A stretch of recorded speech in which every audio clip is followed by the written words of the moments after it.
Всем привет! Продолжаем учиться летать на квадрокоптере. Ну или типа того. Дело в том, что это оказалось делом непростым. Пальцы не слушаются, голова не соображает. Даже у папы получается, в общем, не очень. Для начала нужно привыкнуть к пульту, чтобы движения стали автоматическими. Если вам хватило денег на аппарат с автоудержанием высоты, то вам повезло.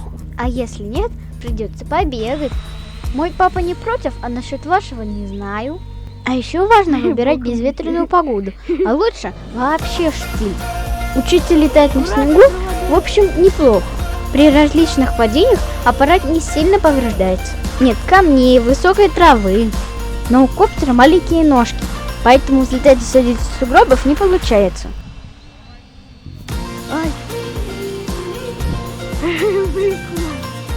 Немножко побегав, мы решили сделать усиленные ножки и папе, и квадрокоптеру. Еще одна проблема, с которой придется столкнуться, это инверсия управления.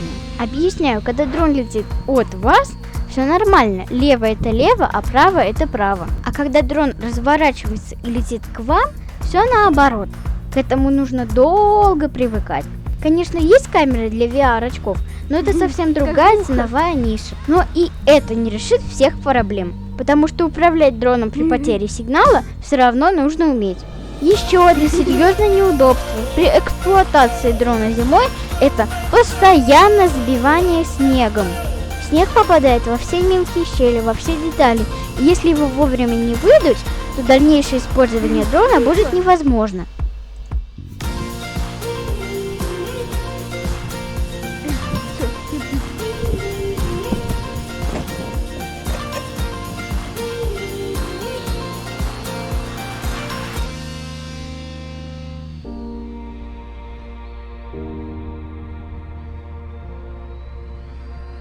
А еще дрон гоночный со скоростью 65 км в час и скороподъемностью 8 метров в секунду. Это очень быстро, особенно для начинающих.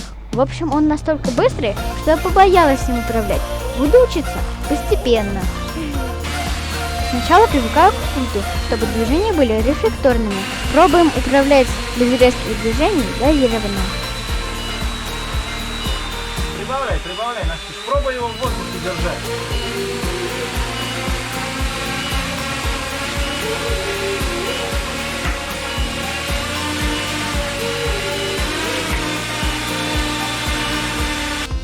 Вот наш первый вариант удлиненных ножек.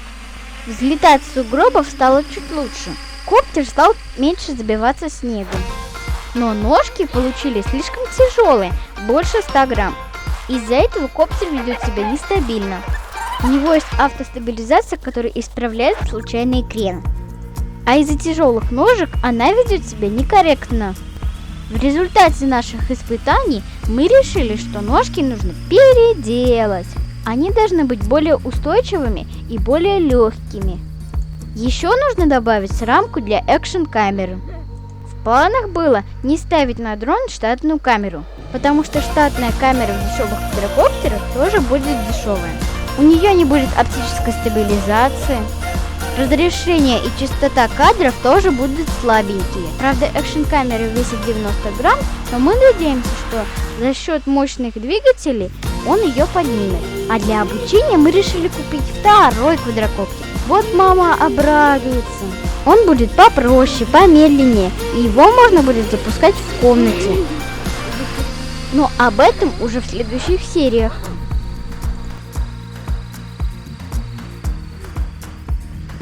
Давай! Иди дальше!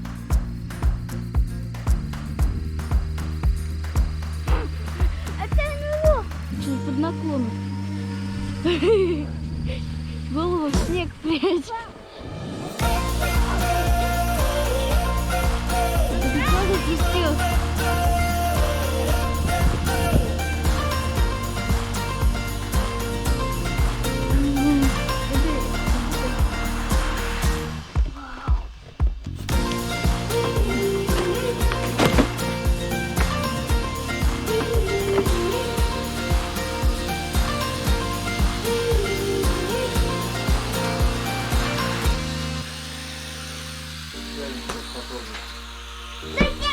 Кирюш, пока батарейка не села, да.